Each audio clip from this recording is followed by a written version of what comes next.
Welcome to Predator Minute, the podcast that breaks down the 1987 action sci-fi classic Predator 1 minute at a time. I'm John Zabriskie. And I'm Jeff Glover. And today we're talking minute 57 of Predator.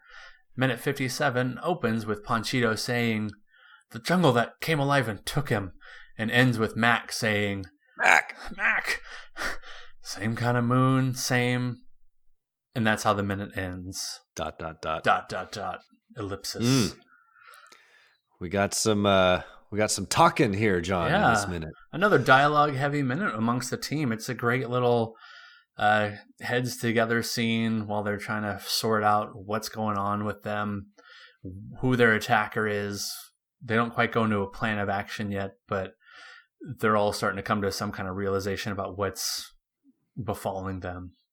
Yeah. Don't you feel like Billy kind of drops the mic in this one? Oh, Billy totally drops the mic. If he had a mic, he would have dropped it right before he walks off and not looking at anybody. Hold that shit straight out and just drop that right on the stage. We're all gonna die. Oh, crap, Billy. What's got you so spooked, you know? What's got Billy so spooked? What's got Billy so spooked? Oh, man. Yeah, we get lots of dialogue here. We are kind of diving deep into the psyche of these characters. Mm-hmm. And we're going to get a little window into our good friend Mac. As he begins to perhaps start losing his mind a little bit. Maybe talking to dead people? Yeah, maybe just a little. We'll get there. Yeah. But poor Mac there. is on a bit of a downward spiral starting soon. Poor Mac. Mac. So should we jump right in? This carries over from last minute and goes straight into dialogue. So do we want a little description here, or should we just jump right into the dramatic line read? What do you think? Sure. And we can always just talk about the action. Basically, there's only the one line of action we really have to talk about, where Billy stands up in the middle, looks at Panchito, and then says his last line and walks away. Yeah. But we can totally split up the lines. If we're working backwards, you have to take Dutch because it's in your contract. Spooked. And that means I'll be Dylan. That's more accurate. Yeah. Dylan. I'll be Desperate Panchito and you can be Billy. How about that? Okay, so I'm Billy and Dutch. Billy. I like that. I'm ready to Billy. I'm ready to be Billy. I was practicing Billy's lines.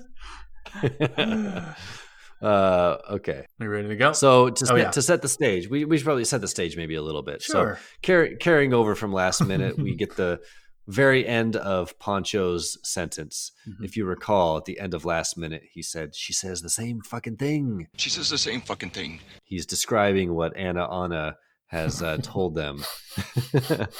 And so this transitions into a little kind of three-way conversation between Pancho, Billy, and four-way, Dylan and Dutch. Four-way. Yeah, so all four of them get in there. Yeah. So, all right. Is that good? That's good for me. She says the same fucking thing. The jungle that came alive and took him. Billy, you know something. What is it? I'm scared, Pancho. Bullshit. You ain't afraid of no man. There's something out there waiting for us. And it ain't no man. Stands up. We're all gonna die. Walks off. We see Dylan's face. Man's losing it. He's losing his cool. There's nothing but a couple of guys running around out there, and we gotta take him down. You still don't understand, Dylan, do you? Dylan! Whatever it is out there, it killed Hopper, and now it wants us. And scene. Nicely done. Yes, nicely done. I find it's really hard. I thought it'd be easier for me to capture Panchito, his emotions right here, but it is hard because he's like, like we talked about before, he's running the gamut of like desperate and scared. And right here, he just wants answers from Billy. He's like, that nervous kid who just like has to keep asking people like, well, what's going to happen next? And like, what are we doing tomorrow? What are we doing next Monday in class? What are we doing next Tuesday? Like, Right. just calm down. We're all looking at the kid and go, we're all going to die. We're all gonna die. Right. Whoa. He's delivering his lines with kind of his teeth clenched. Mm. You know, if you look like he's, you know something. What is it? You know, like his mouth is kind of closed as he says it. Yeah, you're right. Billy, you know something. What is it? I'm scared, Pancho. Bullshit. You ain't afraid of no man. And which kind of just gives off the impression of, like you said, desperation, urgency, like someone answer my question. Like, what is going on here? No one, and it's the fear coming through of him realizing that no one really knows. Mm-hmm. And when it cuts back over to Billy and Billy says, I'm scared, Pancho doesn't want to believe it. Right. That's his response. Bullshit. You ain't afraid of no man. Like, he doesn't want to believe that Pancho is scared, because if Pancho is scared, they're all fucked. Billy, right? Billy is scared. Excuse me. Yeah. If Billy is scared, then they're all fucked. Oh, yeah. Like, he's the one that is always calm, cool, and collected. Right. Mm-hmm. Well, Billy's not just scared; he's resigned to die. Yeah, that's what's crazy. Yeah. Is it when he looks away from Pancho and looks up into the jungle and so matter of factly says, "We're all gonna die," We're all gonna die. and just walks off. Just drops the mic and walks off. Like, there's no hesitation in his sentence. He just knows it's gonna happen. We're all gonna die. Yeah, and it would have been interesting to see Panchito's face in reaction to "we're all gonna die," because he's looking, I think, right at Panchito as he's saying it. You think maybe if you're watching this for the first time, he's looking at Panchito, he's gonna say something more reassuring, like, well, "we're gonna take this thing on." Instead, he looks at him, just says, We're all gonna die. So Gonna die. there's no reassurance here. So I would love to see Panchito's face. It would probably just drop. Maybe like in a sad moment, he's crying or something like that, or fighting back tears. Maybe I don't want to see that. I changed my mind, Jeff. I don't want to see that. I don't want to see a man. But it could just be a mouth agape sort of disbelief. Right. I don't know. Like as an audience member watching this film, don't we kind of isn't Pancho kind of taking the role of the audience here? Mm-hmm. He wants he's answers. the one, right? We want he answers. wants answers. We in the audience want answers.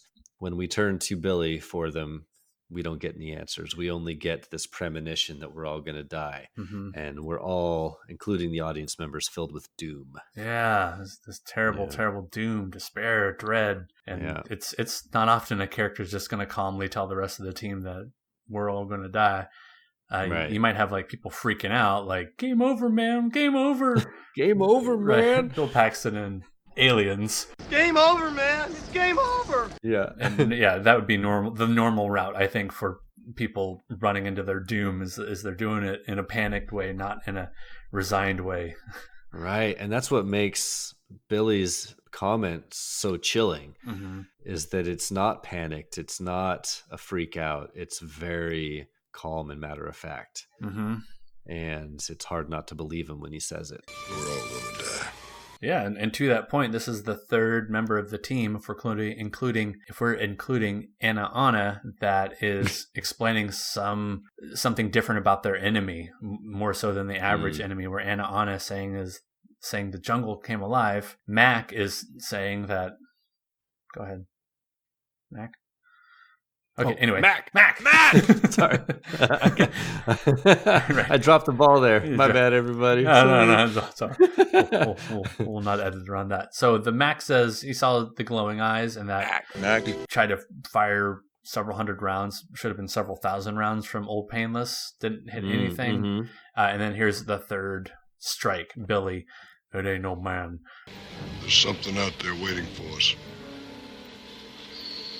And it ain't no man. And I think this is what is turning Dutch into a believer. Well, Dylan is still the skeptic, but Dutch's line is clearly buying into the hypothesis that he's building from the evidence. And Dylan is Dylan. in denial. Dylan.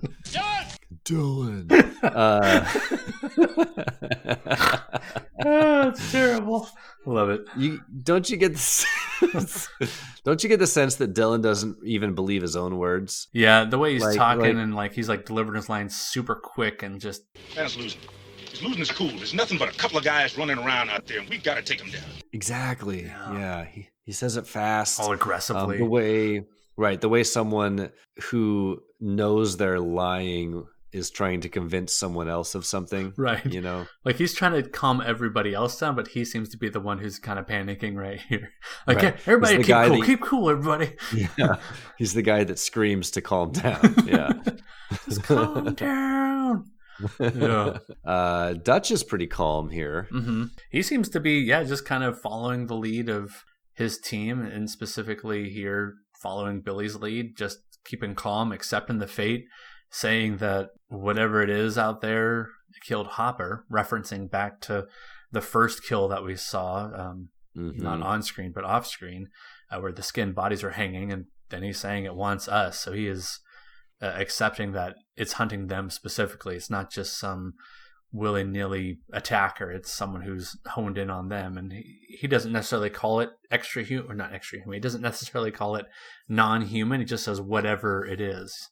So I think it's a definite clue that he's buying into what most of the team now is saying. Yeah, and he's taking on that role that he has been for a while now of kind of protector of, father of the group. Mm-hmm. He doesn't care what it is necessarily, but what he cares about is that it wants us, right? It killed Hopper now, and it wants us. Mm-hmm. And that's what matters to him, is his responsibility is the safety of the team. So Billy's scared and thinks we're all going to die. Dylan is in denial. Dylan.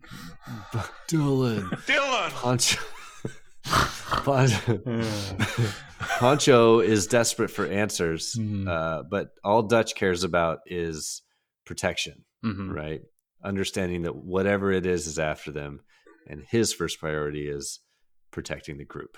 Yeah, and so hopefully he's coming up with a Texas-sized plan here to protect themselves. We'll see.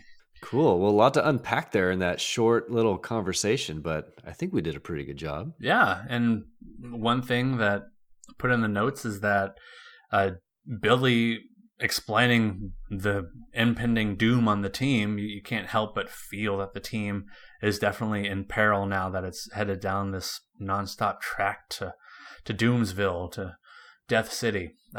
He's playing the part here of a TV trope character you could call the harbinger of impending doom, wherein there's a group of people. This is the TV trope's definition. There's a group of people held up in a building or a house, somewhere partying, shopping, or just minding their own business, when all of a sudden there's some random injured and bloody guy/girl who shows up giving an ominous message that someone/something's trying to kill them, and that it's following them. And you can change around some of the logistics here, but it's a lot of the same framework is in place here, where the team is gathered around.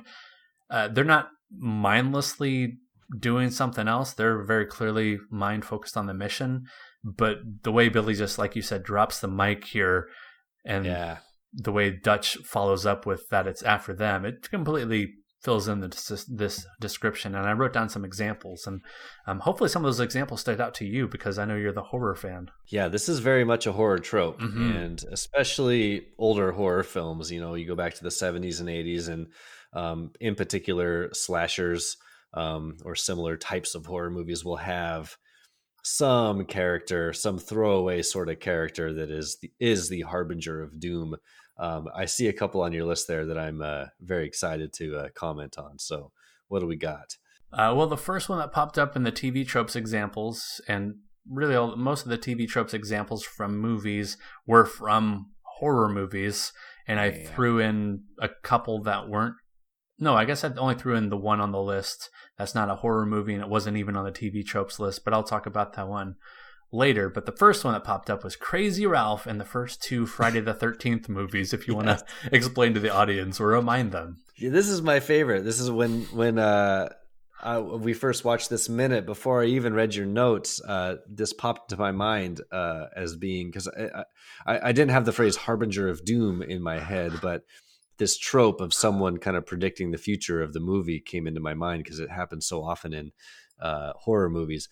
But Crazy Ralph is from the first 2 Friday the 13th movies, and he's kind of beloved by fans of that franchise because of how over the top and ridiculous he is when he delivers his lines. In the beginning of Friday the 13th, he's kind of this like towny, kind of a country bumpkin, and the kids are headed up towards the cabin, and he's at the general store or something, Right. And he says something like they say they're headed up there, and he says, "You're going to Camp Blood, ain't ya?" And I think the other character's like, "God damn it, Ralph!" And he's like, "It's got a death curse." You're going to Camp Blood, ain't you? God damn it, Ralph, get out of here. Go on, get. Leave people alone. You'll never come back again. Oh, shut up, Ralph. It's got a death curse. So you hear that's been parodied many, many times, and that's where it comes from. Is you're going to Camp Blood, ain't ya? It's got a death curse. That's Crazy Ralph. And he later shows up like at the camp. I can't remember if it's part 2 or part 3. And like he like is a jump scare. Like the kids open the door at one point, and it's Crazy Ralph is standing there, and he's like, "You're all doomed. You're doomed if you stay here. And he just like walks through the house telling everyone they're doomed, walks out the back door and gets back on his bike or his car and drives away. Oh, wow. You're all doomed. Yeah. Oh. So Crazy Ralph, yeah. Go back and watch Friday the 13th because they're fantastic. Part 2 especially, but you'll see Crazy Ralph. It's got the death curse. It's got the death curse. Going to Camp Blood, ain't ya? I apologize to everyone else having to listen to my Crazy Ralph impression, but it cracks me up. Oh, I'm sure you did a mighty job. Ain't ya? Ain't you? There was one example mentions the remake of Texas Chainsaw Massacre in 2003. I didn't write down the actual examples, so I've never seen it. yeah, you're going to have to do some research on your own there, listeners. John Carpenter's Assault on Precinct 13 from 1976. There's someone in shock who approaches the precinct, and they're trying to tell them about this murderous gang who's after him. He's just so in shock, though he can't, and because they can't really heed that warning, right? They come under attack or assaults on their precinct. And so there's your hence the name. Yeah, there's your other movie. I like that movie. I've only seen it once or twice, so I don't remember that particular part, but I believe it. That is definitely a movie worth a watch over some drinks for sure. Oh man, dude, that movie. Like what always I remember about it is the scene when there's a whole bunch of gunfire. We talked about a couple minutes ago of like heavy, like over the top heavy gunfire. Right. There's a scene in Assault and Precinct where the police station takes on just a barrage of gunfire, and the camera is just pointed at the inside of the precinct, and like paper and like objects and stuff are flying off the table, and it lasts for like a minute, like all these gunshots hitting everything and stuff's flying up in the air and pop and bullet holes and squibs blasting everywhere. It's such a cool scene, and it goes on for such a long time. It's a really impressive shot. That's what always sticks out to me when I think of that movie. Awesome. Well, what always sticks out to me from that movie is a couple things. One is how John Carpenter, girl getting shot when she's eating ice cream. Oh, that's terrible. Oh, that's I know. So oh my brutal. God. Like, what is such happening? a brutal part of that movie. She was just having ice cream. Oh. But the first thing is how the attackers are just played as zombies. Basically, they never say anything. They never yell anything when they're hit, and they just swarm out of the sewers like zombies, or like another John Carpenter movie. Like, I know, like we're really stretching here, but Escape from New York, when the crazies come out of the sewers. It's like he's just repeating his own trope right there, and I appreciate that. I appreciate a good zombie swarm, and the murderous gang fills that.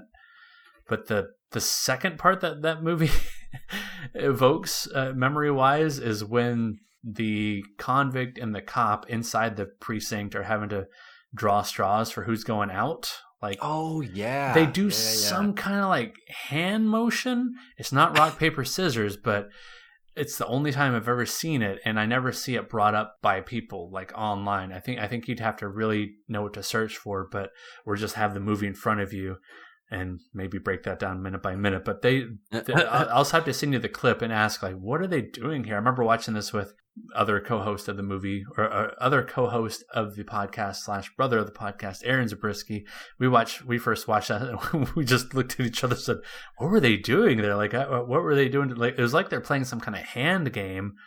Oh man, I gotta watch that again because I don't remember that. It's really brief, and you miss it, and it's never explained. It's never brought any attention to, other than that that the characters are doing that to decide who goes out there, who goes under this, out of the sewer and tries to, I think, start the car or grab some radio. I forget. If we don't flip a coin, let's do something else. What? Potatoes. Okay. 1 day, 2 day, 3 day, 4, 5 day, 6 day, 7 day, more. 8 day, 9 day, 10 day, 11. Kiss my ass and go to heaven. Y-O-U spell you. I told you I'd lose. God damn it, we're going to do it again. Hey, there wasn't time. All right, well, I'll have to watch it. Yeah, I'm due for a rewatch of that anyway, so yeah, I will look for it for sure. Okay, so we're still running down our examples of Harbinger, if that's okay. Oh yeah. Okay. Yep. Cool. Yep.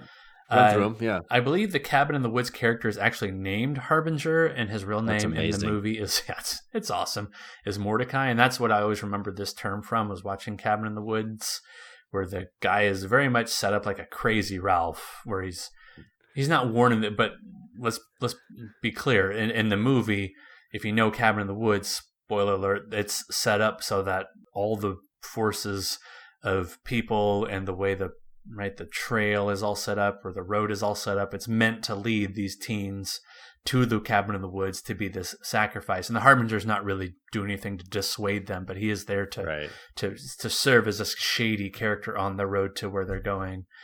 Going to the cabin in the woods, ain't ya? It's got the blood curse. It's got the blood curse. It's got the death curse. You're all doomed. Hop on your motorbike and jet out of here or whatever. Ooh, that was a good one. Ooh, I like that little Foley work. That was awesome.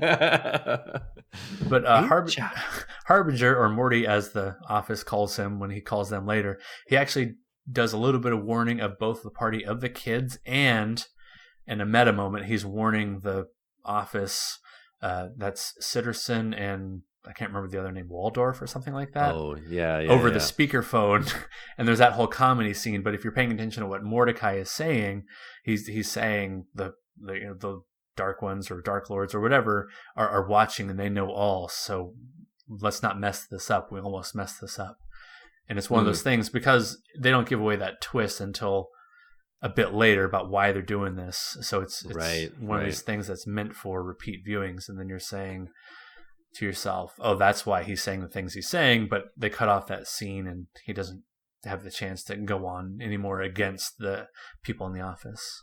Oh man, that movie's so good. That's another one I haven't watched that in probably like 6 or 7 years. That's a good one. I remember my wife and I went to go see that in the theater, having no idea what it was. Oh, that's a perfect way to see that kind of movie. Which was perfect, yeah. But I was super confused because we had seen one preview. It was at a moment in time when we were really into going to see scary movies in the theater at the time. Like there were a lot of really good ones out at the time. Like Paranormal Activity was coming out, and like lots of these like pretty great like indie horror movies. So anyway, we're like, let's go see this thing, Cabin in the Woods. I don't know what it's about, but it's called Cabin in the Woods. Sounds good. Right. Like when they do that title card drop, it's like almost like a jump scare when just the two like office workers are walking down the path, and it just like jump scares and goes bam, Cabin in the Woods. I was like, oh my God, what is this movie?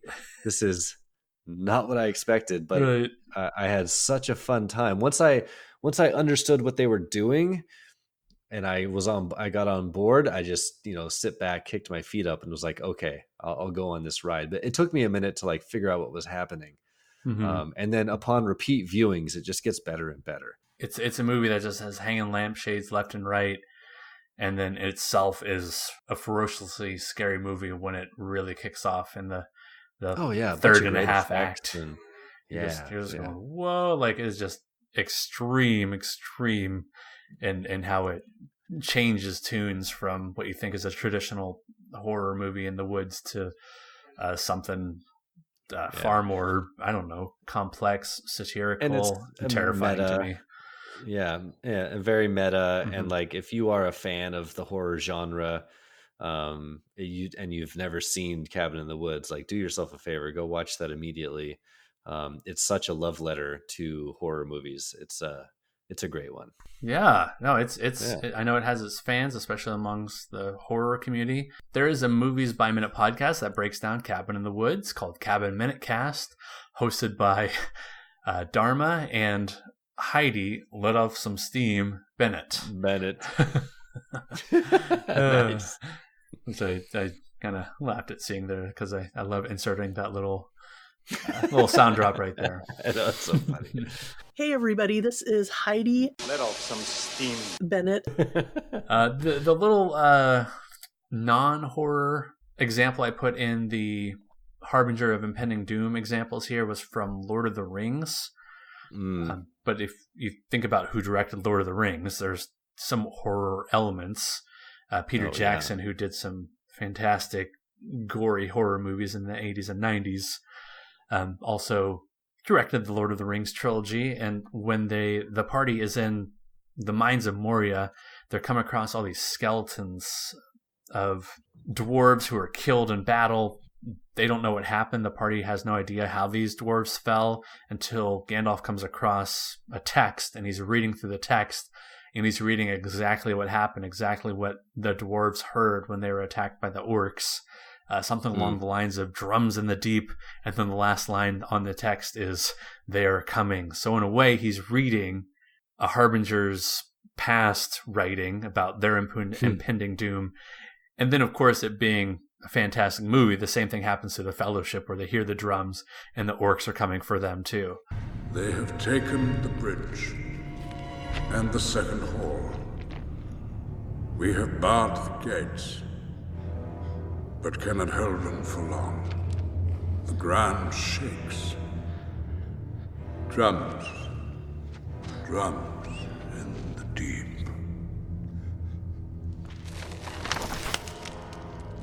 Cannot get out.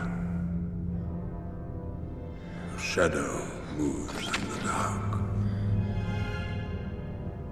You cannot get out. They are coming. So it's like kind of a double Harbinger. Nice. Yeah. Man, there's another group of movies that is probably due for a rewatch. Yeah, I think we've talked about those before, though. Like, you put the extended editions on, you just chill on your couch or in bed all day, watch those. I need to get sick or something so I can just be on the couch and like guilt free, just like binge through all 12 hours of those exactly or whatever it your is. Whole day, basically. I'm sick today. My wife and I have done it before we had kids, of course. Like, we had some hungover Sundays where it was like, let's just put on Lord of the Rings, you know, and you just like let it go, and it's great. But it's been a long time since I've watched them through, so definitely worth a rewatch because they're so long. Okay, yeah, for sure. All right, well, should we get back to the minute here? Yeah, let's jump back to the minute. Wow, we really derailed that one for Harbinger of Impending Doom, but it was worth a fun it. Topic. You know? Yeah, it's like, remember, this has turned into a horror classic, not just a sci-fi action movie. That's true. So it's our duty to find all the parallels, all the tropes, all the duty. Yeah. Duty. Groovy. But here, our second part of the minute, the last 12 seconds or so, we transition after the Mac. No, after the camera zooms into Dutch's face to end the first part of the minute. We fade to the shot of the moon up in the sky, and then Mac's face looking up at the moon, holding his M60 machine gun, and you hear the song Goodbye playing in the background, which we talked about quite a bit a few minutes ago when Mac put the flask on Blaine's chest under the poncho after Blaine was killed. Yeah. And yeah, Mac is just saying, here we are again, bro. Just you and me. Same kind of moon. Same ... end of minute. And we'll pick that thought up back with next minute. We will. But don't you get the feeling that we are about to... This is the beginning of Mac's kind of slow mental descent. Mm-hmm. You think? I think so. I think people would also point to right when Blaine is killed, Mac is already losing it because he doesn't communicate like normal anymore. But this is a more intimate moment where he's not around anybody else and he's just kind of letting his emotions, letting his fear, his grief sort of take him over. And this is what we see, him just kind of talking to the sky. Mm-hmm. Yeah, and this is going to continue with his character. We'll talk more about it later, of course. But poor Mac, he's losing it a little bit. Yeah, he's losing his it. His best friend has been killed. Yeah, best friend's been killed. He hasn't been able to take down the attacker or draw blood at all in his mind. Yeah. But I have a couple little notes. I didn't have anything to add here because I'd rather save more of the Mac lines for later. Might as well just kind of repeat this next minute. Yeah, this is kind of the beginning of a different conversation we can have when we have more time on it. But yeah, I like your description, your analysis of his mental well-being and lack thereof. Yeah, he's something bad's about to come. That's all I got to say about Mac. Billy let us know. He did. It ain't no man. Uh-oh. There's something out there waiting for us. And it ain't no man. Yeah. I guess we could have told you that because we saw the costume about a minute earlier. That's right. It's cool extrasensory perception on you, Billy, for knowing that it's no man. It's like, well done.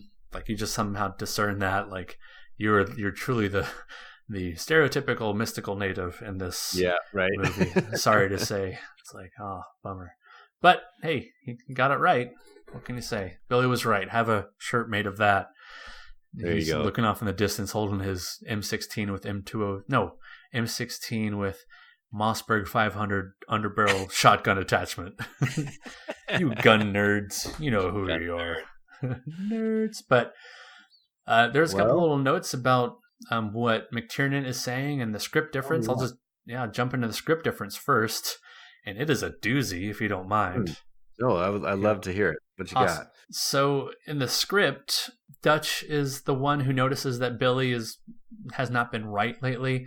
Billy simply tells the team that we shouldn't be here. He doesn't really go into detail about it's not a man. He doesn't say we're all going to die. He just says we shouldn't be here. Then he looks at the team and says, "Can't you feel it?" And I don't know what he's referencing to the "can't you feel it?" It must be just his extrasensory perception kicking in a lot as he's rubbing his talisman and trying to decide. Right.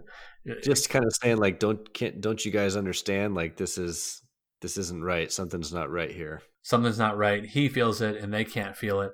But that's not the weird part. That's not the big deviation for the script. The deviation for the script is we cut right now to the Predator ship and we see some skins, specifically Hawkins' skin, stretched out, hanging over some blue light, and the Predator admiring it, looking it over in a very Jeepers Creepers kind of fashion, if you remember those movies. I do. Do you think Hawkins' skin would still have his glasses like on the skin? Oh, yeah, and he'll be trying to tell vagina jokes. Yeah, with like a little comic book off to the side. Why'd you say that twice? I don't. Get it? Get it? It's because it's so big. It's because of the echo. It's because of the echo. Yeah, echo. So I'm just going to go ahead and read it because just simply summing up doesn't do it justice. All right. So please indulge the reading of the original script, and it is pretty bat nuts crazy. Oh, that's crazy. I want to hear it. Okay. Yeah. Exterior hunter's camp, night. An open doorway, suspended above the ground as if leading from another dimension, floods the camp with an eerie aquamarine light. Oh, and just noticed they misspelled eerie. Good job, brothers. Come on, guys. Anyway, nearby is an oval frame strung with fine wire. Over the frame is stretched the skin of Dylan. And it's not Dylan like in the movie. We've talked about this before. Hawkins in the original script was named Dylan. Okay. Strangely, this is not horrifying, inhuman, and chilling, but not horrifying, or no more so than seeing any other animal skins or hides so displayed. The hunter's hands, shadowy, nearly translucent, move toward the skin. He touches it gently, as a man might stroke the hide of a leopard. To the hunter, these skins are a thing of beauty. He removes the skin from the frame and turns to the ship, approaching an open compartment.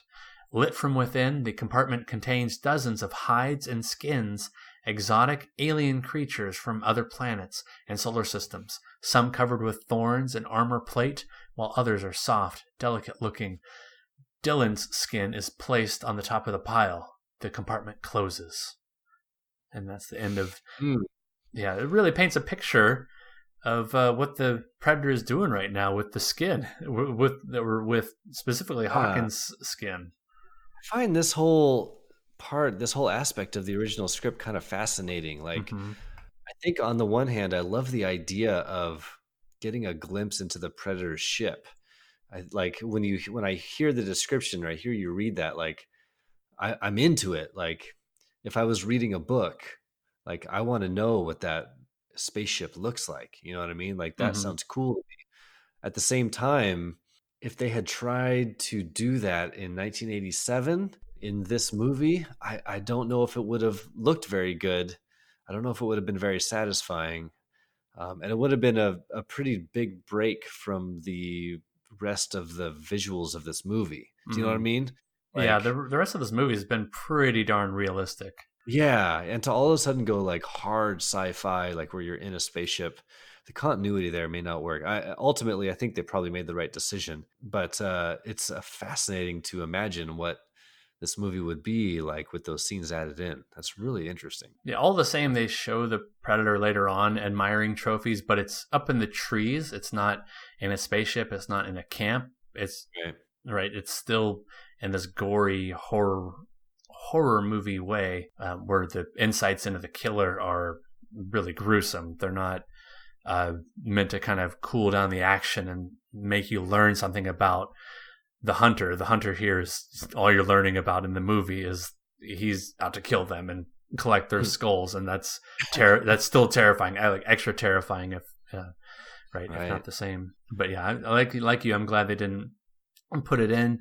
Maybe it's a little bit of inspiration for Predator 2 at the end, where you see the inside of the Predator ship, and at that point, it's totally appropriate. You're, almost 2 movies in deep. And it works. Predator in it works lore. in that setting. You're in like a city. The whole movie's been taking place in a cityscape. It doesn't feel so jarring when they transition to the spaceship. I don't know why. Like it, maybe it's just the aesthetic. That movie's kind of dark and shadowy, and so when they get to the spaceship, it's also dark and shadowy and foggy. Like it kind of works together. I don't know how well it would have worked in the jungle. I agree. It's too much of a hard cut to something completely different. And then you're just going to be thinking about that alien ship for the rest of the movie and how you want to see it fly around and do cool things, and like, is it going to take on a Huey later? It's like it's probably raising the stakes above like the people we care about a little bit too much. So let's just keep it grounded. Yeah. So McTiernan has last say in our minute analysis. He's talking about how when he directs movies, a lot of times he'll have people talking back and forth in different languages, and he says that he owes that to watching a lot of non-English speaking movies, especially in his film school, and without subtitles. He would just watch them for what the people looked like when they said what they're saying and how they sounded when they were saying it, because to him that was conveying so much more than just having to read, because so far we haven't seen any subtitles. We've just been trusting Panchito or something, or sometimes just not even knowing what's said, like between Dylan and Anna in the camp. We don't learn what they're saying, but we kind of understand what they're saying when they're yelling at each other. Right. It's an interesting choice, but I think it's a smart one that, you're forced to just infer from their body language and their tone, what they're saying, which is kind of what the other members of the camp are forced to do. So it makes you like another member of this team that's watching this unfold, not quite sure exactly what's happening. Like, I think it works. Yeah, that's a good point. Keeping it more mysterious still. Yeah. I don't understand what they're saying. It could be this, it could be that. They're giving away answers I don't even know. Some examples I wrote down that stood out to me were in Hunt for Red October, for instance, they're speaking Russian for the first part, and it zooms into Sean Connery's face, specifically his mouth. Then when it zooms out, the film just transitions to English, make it easier for us. Yeah. 13th Warrior has a similar scene where Antonio Banderas is sitting around the camp. I think he's like Saudi Arabian, and he's like there as their scribe or something like that, with a bunch of like Nordic warriors, and he's not understanding a word they're saying until however many nights into their trip, and then all of a sudden, like, it zooms into their faces and whatever language they're speaking. When it zooms out, they're speaking English for him to understand, and of course for the audience to understand. So there's another language change. Die Hard 1, obviously, with the different languages spoken by the terrorists, especially like my favorite, the shoot the glass scene. Yeah, he's like yelling at them in German, which I thought was their language, but they're not understanding, and so he's saying, "Shoot the glass." Shoot the glass. Oh my God. And then Die Hard 3, of course, is more terrorist speaking European languages. Right. Yeah. Oh man, I love Die Hard 3. Yeah, that's a good one. It's a good one. Also, yeah. Also Die Hard 1. And also 2. Die Hard 1. And 2. Might as well. Why not? Ooh, well, we just went off this minute. This is a good dialogue-heavy minute, and we appropriately fitted a lot of dialogue to it. I gotta do recommends. Yeah. Do you have something to recommend? I'm gonna do the classic thing. Well, me go first. No. Where I recommend something I haven't seen yet. I know what it's gonna be. Do you? You're gonna see a comic book movie. It's a comic book show. Oh, never mind. Well, sort of. The Boys. I already recommended that. No, you already recommended that. It's okay. So one of my favorite horror movies of all time is the early '80s Stephen King / George A. Romero anthology called Creepshow. One of my favorite horror movies of all time. Sure. Creepshow is being reimagined by the streaming service Shudder, and Shudder has started to branch out into their own original content, and they are, as of I believe it's tonight, releasing the first episode of a TV series that they've produced called Creepshow, where every episode is a different horror story. So the show itself is sort of an anthology show. I haven't watched it yet. I've been super excited about this ever since it was announced, and it's finally here. So sometime this weekend, I'm going to check it out. I've heard good reviews from people that have seen it already. Lots of good practical effects, staying true to the original film. And I love anthologies in general. I love the format. I like short horror stories. I've always even liked like Stephen King's books of short stories. So it's just a format, a style of horror movie that I really enjoy. So I've been really excited for this. Haven't seen it yet. I think it's going to be awesome. So check it out. Let me know what you guys think. Cool. Yeah. Good recommend. And it's just called Creepshow, right? Just Creepshow the series on Shudder. Yep. Recommending something I haven't seen. I love it. What you got for us this week, I'll recommend a new video game called Borderlands 3. Oh, I've heard good things. Yeah, I expressed excitement a few weeks ago in anticipation. The original Borderlands came out in 2009, and then the sequel came out in 2012. And I just ate both of those video games up, just played those to the max, explored them to the max. And now the third one finally came out, made by some of the same people, but like a lot of the creators from the original two games are not on Borderlands 3. However, I will say, if you like Borderlands 1 and 2, then Borderlands 3 just feels like a sequel to those appropriately. It feels like an extension to those, where it expands on a lot of the mythology, introduces new weapons and new characters, new Vault Hunters, new abilities, much like you'd expect a Borderlands game to do. And so don't believe like the user scores. The user scores are terrible. If you look at Metacritic, it's about half of the critic scores. So I'm not really sure why that is. A lot of the critic scores, or a lot of the user scores, seem to be lacking any kind of real meat for people to complain about. It's more technical things, which I don't really hold against the game. If you can figure out how to run it, then you should be in the clear. So I highly recommend Borderlands 3. It's on PC, Xbox, PlayStation, and I play on PC. And it runs really well on 4 or 5 year old PC that I built here. Nice. Where can people find you, Jeff, online? I'm on Twitter, capital K Carl _Hungus 314. Come find me on the Twitters. My name is Carl. Ich bin expert. Jeff Glover tweeting about lots of Seahawks disappointment this week. Oh yeah, we're gonna check back in. I saw they lost to the Saints. Oh boy. Oh boy. If you get me started, I might. No, you're right. That's a separate podcast. Yeah. Let's just say we need to make some coaching adjustments, some play calling adjustments. It was also a fluky game, fumbles and defensive scores, special teams scores. It was a weird one. It's not every day that Russell Wilson puts up over 400 yards, 2 touchdowns, no interceptions, and we lose the game. So it was a strange one.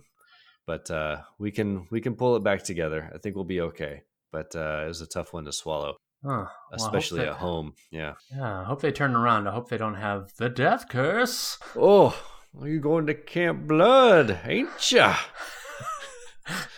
The Los Angeles Rams have the death curse.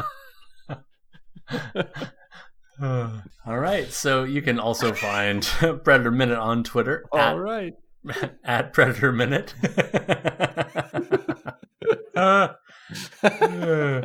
You can email all your Seahawks questions to predatorminute@gmail.com. Yes, you can. You can come share your own harbingers of impending doom on the Predator We're all Minute. doomed. On the Predator Minute listeners, Palapa. Target the center of the Palapa. Target the center of Palapa. Target's the center of the palapa. On Facebook for all your Predator needs. Mm-hmm. And if it needs, we can kill it. We can kill it. That doesn't really make sense. Don't think about it. It's late. So for Predator Minute, I've been John Zabriskie. And I am Jeff Glover. Dylan. And until next time. Stick around. Stick around. We're all gonna die. We're all gonna die. We're all gonna die. Dylan.